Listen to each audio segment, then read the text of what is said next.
کہتے ہیں کہ شیخ احمد نام کے بزرگ تھے، ساری زندگی کسی کو کام نہیں بتایا، ساری زندگی بڑی مشکلات آئیں، پر کبھی اپنی ذات پر سوال کا دروازہ نہیں کھولا۔ ایک ایسی مشکل آئی کہ جو حل ہی نہیں ہوتی تھی، کسی نے ان پر کوئی الزام لگا دیا۔ ابو مسلم نام کا ایک بادشاہ تھا، اس کی حکومت تھی، اس نے پکڑ کے قید میں ڈال دیا۔ اب قید میں ہیں، جرم لگ گیا ہے، فرد جرم عائد ہو گئی ہے، جیل میں ہیں۔ لوگ کہنے لگے حضرت جی اپنی صفائی میں کچھ کہیں، فرمانے لگے ساری زندگی بندوں سے کچھ نہیں کہا، اللہ رسول کو پتہ ہے میں بے گناہ ہوں، مجھے کہنے کی ضرورت نہیں۔ داتا گانی بخش علی حجویری نے لکھا ہے، داتا صاحب کہتے ہیں تو یقین کامل تو پیدا کر، تو ایمان تو پختہ کر۔ داتا صاحب کہتے ہیں وہ ابو مسلم جو بادشاہ تھا وہ نیک آدمی تھا، اسے رات کو خواب میں نبی کریم کی زیارت نصیب ہوئی، اور حضور سید عالم صلی اللہ علیہ وسلم فرمانے لگے تو نے اللہ کا ایک نیک بندہ جیل میں ڈال دیا، ڈر نہیں آتا، وہ تو بے گناہ ہے۔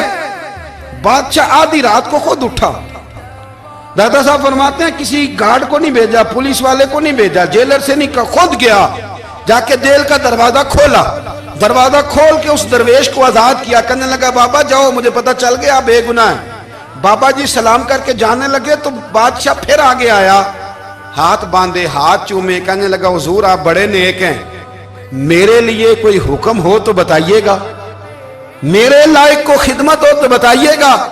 تو شیخ احمد فرمانے لگے تجھے ابھی بھی سمجھ نہیں آئی، تجھے ابھی بھی نہیں سمجھ آئی؟ کہنے لگا حضور کیا؟ فرمانے لگے جو تہجد کے وقت تجھے اٹھا کے مجھے رہا کرنے بھیج سکتے ہیں وہ میری کوئی ضرورت باقی رہنے دیں گے؟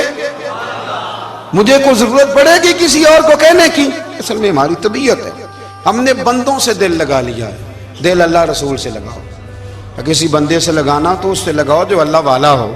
آپ فرماتے ہیں کہ اپنی ساری خواہشات اپنے رب رسول سے، آپ فرماتے ہیں کہ اگر اللہ کے حوالے اپنی خواہشات کر دو گے تو رب تمہیں نہ عام لوگوں سے زیادہ عطا کرے گا، عام لوگوں سے۔ اور پھر داتا صاحب نے آگے جا کے ایک چھٹی بات لکھی ہے، داتا صاحب فرماتے ہیں اگر تو چاہتا ہے نا رب جلدی راضی ہو جائے پھر اللہ کی مخلوق سے محبت کرنی شروع کر دے۔ اگر تو چاہتا ہے کہ رب راضی نہیں صرف جلدی راضی ہو پھر اللہ کی مخلوق سے پیار کر۔ اللہ خود داتا صاحب اپنی بات کرتے ہیں، کہتے ہیں میں دریائے راوی سے گزر رہا تھا، یہ ایک اور جگہ آپ کی سیرت میں لکھا ہے، یہ کشف المعجوب میں نہیں ہے، راوی سے گزر رہے تھے تو داتا صاحب نے اکثر ٹینڈ کرا کے رکھتے تھے، کئی بزرگ ہیں جو سر پہ بال نہیں رکھتے، ٹینڈ کرائی ہوئی تھی تو کشتی میں گزر رہے تھے تو سامنے سے کچھ نوجوان بھی کشتی میں آ رہے تھے، تو آپ نے نا سر سے کپڑا اٹھایا، تو جب سر پہ کھجلی کر رہے تھے نا، یہ واقعہ اور بزرگوں کے بارے میں بھی کتابوں میں آتا ہے اور داتا صاحب کے بارے میں بھی آتا ہے، سر پہ جب کھجلی کی نا تو بچوں نے ٹینڈ دیکھی تو ایک کہنے لگا ذرا دیکھو بابے کا سر کیسے چمک رہا ہے، ایک نے مذاق کی اور باقی ہنسنے لگے، پھپتیاں کسنے لگے۔ یہ اچھی بات نہیں ہوتی، یہ بزرگوں کے بارے میں یہ رویہ اللہ کو ناپسند ہے۔ اب وہ مذاق اڑا رہے ہیں تو داتا صاحب کے ساتھ مرید تھے، جلال میں کہنے لگے حضور بد دعا کرے ان کے لیے، ذہن نہ لائے کہ یہ کوئی طریقہ ہے؟ داتا صاحب کہنے لگے کر دوں کہ حضور کر دیں۔ مرید کہتے ہیں داتا صاحب نے ہاتھ اٹھائے تو ہمارا خیال تھا اب یہ ڈوب کے مر جائیں گے، تو داتا صاحب نے ہاتھ اٹھا کے پتہ کیا فرمایا، کہا اے اللہ یہ جس طرح اب ہنس رہے ہیں نا انہیں ہمیشہ ہنستا ہی رکھنا، اللہ ان بچوں کو ہمیشہ ہنستا ہی رکھنا، یہ بیچارے کبھی روئے نہیں، ان کو ہنستا ہی رکھنا۔ اللہ اکبر، یہ دعا مانگتے مانگتے نا کنارہ آ گیا، داتا صاحب بھی کنارے پہ اترے تو وہ نوجوان بھی پیچھے آ گئے، آ کے آپ کے پیروں میں بیٹھے معافی مانگنے لگے، کہنے لگے حضور معاف کر دیں۔ فرمایا ایک شرط ہے، وہ کون سی؟ فرمایا روز پڑھنے آیا کرو گے؟ میں کہا حضور آیا کریں گے۔ شیخ آپ کے خلیفہ ہیں، وہ فرماتے ہیں کہ عجیب ہے میں ان کے ڈوبنے کی دعا کرا رہا تھا اور منظر یہ بنا کہ انہوں نے توبہ کر لی، داتا صاحب سے پڑھنے لگے، کوئی شیخ الحدیث بن گیا، کوئی شیخ القرآن بن گیا، بہت بڑا درویش بن گیا۔ کہتے میں ہمیشہ سوچا کرتا تھا کہ میں چاہتا تھا ڈوب جائیں، پر وہ ایسے تیرنے لگے ہیں کہ کئی اوروں کو تیرانے کی سہولت اللہ نے انہیں عطا کر دی، آسانی دے دی ہے، اوروں کو بھی بہت ساروں کو وہ لے کے اوپر کی طرف اٹھا کریں گے۔ بندہ مل جائے تو اسے شیشے میں نہ اتار، ہم لوگ نا اب سامنے والے کو شیشے میں اتارنے کی کوشش، اور نہ بھائی اب دنیا بڑی تیز ہے، تو جس کو شیشے میں اتارے گا نا وہ بھی تجھ سے تیز ہے، وہ تجھے شیشی میں اتار لے گا۔ اس لیے مہربانی کریں اب ان چکروں سے نکلیں۔ وہ کسی نے کہا تھا امام غزالی سے کہ مخلص دوست مجھے کیسا پتہ چلے گا کتنے ہیں؟ فرمانے لگے اپنے دل سے پوچھ، جتنوں کے ساتھ تو مخلص ہے اتنے تیرے ساتھ بھی مخلص ہیں، اور اگر تو داؤ لگا رہا ہے دنیا کو تو پھر دنیا تجھ سے تیز ہے۔ پھر کوئی کسی چکر میں آنے والا بالکل نہیں۔ اس لیے کوشش کریں ہمیشہ۔ ایک حدیث پاک نہ پڑھ دوں، یہ بھی داتا صاحب نے لکھی ہے، بہت ساری کتابوں میں ہے پر داتا صاحب نے بھی لکھی ہے۔ نبی کریم علیہ السلام نے فرمایا جنت میں کثرت بھولے بھالے لوگوں کی ہوگی۔ بھولے بھالے لوگ جنت میں، وہ جو آسمان پہ تارا لگا بھی آتے ہیں پھر شام کو دوبارہ لے بھی آتے ہیں، وہ تیز بڑے ہیں پر رہ ہمیشہ پیچھے جاتے ہیں۔ وہ جو سادے ہیں، جو چکروں میں نہیں پڑتے۔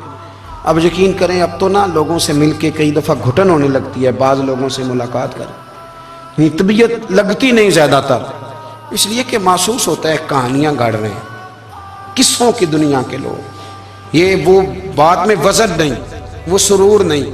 اور بعض لوگ آتے ہیں کچھ کہتے بھی نہیں، لیکن ان کے لب و لہجے میں اتنی مٹھاس ہوتی ہے کہ دل کرتا ہے کبھی یہ دوبارہ بھی آیا کرے، کبھی آئے، کبھی پھر ملے۔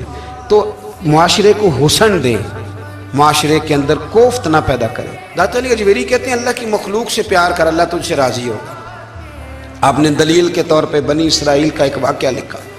آپ فرماتے ہیں بنی اسرائیل کے اندر ایک شخص تھا جو پہاڑ کی چوٹی پہ عبادت کرتا تھا، لوگ اوپر چڑھ کے ملنے کے لیے آتے تھے، رستے میں ایک ڈھلان تھی، لوگ اس پر چڑھتے تو پاؤں پھسل جاتے، بہت سارے لوگ گر جاتے۔ ایک دن وہ شخص کہنے لگا اللہ اگر تو اسے نہ بناتا تو کیا ہوتا، ایسے بیکار بنا دی، رب ناراض ہو گیا۔ اس وقت کے پیغمبر علیہ السلام کو وحی فرمائی اسے کہو تو میری تخلیق پہ اعتراض کرتا ہے، جا میں نے تیرا نام ولیوں کی صف سے کاٹ کے نافرمانوں کی صف میں لکھ دیا۔ وہ نبی اس امت کے علیہ السلام تشریف لائے اور آ کے اسے کہا کہ رب کریم نے تیرا نام کاٹ کے نا ولیوں کی لسٹ سے نافرمانوں کی لسٹ میں لکھا ہے۔ کہنے لگا حضور اللہ نے خود لکھا ہے؟ کہا ہاں۔ وہ سجدے میں گر گیا، یا اللہ تیرا شکر ہے، یا اللہ تیرا شکر ہے۔ وہ پیغمبر فرمانے لگے یہ کیا کر رہے ہو؟ عرض کی حضور آپ نے کہا ہے نا اللہ نے میرا نام لیا ہے، میں کہاں اور میرا رب کہاں؟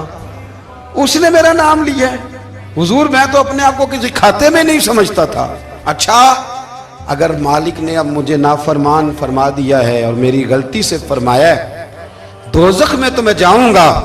حضور آپ اللہ کے نبی ہیں، آپ کے ذریعے کی التجا ہے مالک کے حضور، رب کریم سے عرض کیجئے گا کہ اب مجھے دوزخ میں تو پھینکنا ہی ہے، تو میرا وجود اتنا بڑا کر دے، اتنا بڑا کر دے کہ میں اکیلا جہنم میں آ جاؤں۔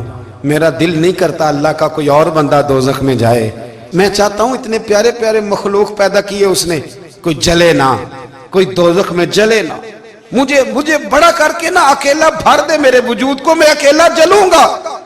عرض کرے رب کی بارگاہ میں، وہ پیغمبر وہی کھڑے تھے، وہی آئی، اے میرے نبی سے کہہ دو تو میرے بندوں سے پیار کرتا ہے تو میں تجھ سے پیار نہ کروں؟ جا میں نے تجھے معاف بھی کیا، تیرے لیے جنت کا فیصلہ بھی کیا، اور قیامت میں جس جس کی تو سفارش کرے گا میں ان سب کو بھی جنت عطا کر دوں گا۔